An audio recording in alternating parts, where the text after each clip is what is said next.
Wujud kepedulian TNI dengan rakyat dalam program TMMD ke-110 Kodim 0813 Bojonegoro selalu dilakukan oleh Satgas kapanpun, dimanapun dan tidaklah harus berupa suatu hal besar.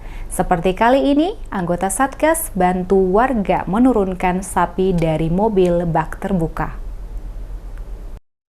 Dalam program TMMD ke-110 Kodim 0813 Bojonegoro, sasarkan program fisik, diantaranya adalah pengaspalan jalan, program Aladin, pembangunan saluran drainase, normalisasi sungai, dan pembangunan rehab SD Negeri Ngerancang 4.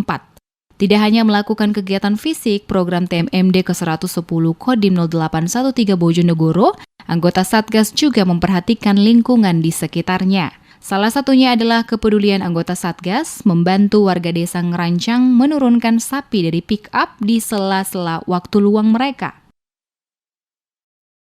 Kegiatan tadi di sela-sela kita melakukan normalisasi sungai, kita bertemu dengan Bapak Mario yang sedang menurunkan sapi yang beli dari pasar. Tanggapan dari Bapak sangat senang sekali, antusias sekali, baru kali ini beliau dibantu sama Bapak Tentara. Sersan II Dwi Permono Sudi menambahkan, dengan sedikit bantuannya, keberadaannya di tengah-tengah masyarakat dapat dirasakan oleh semua kalangan di lokasi TMMD.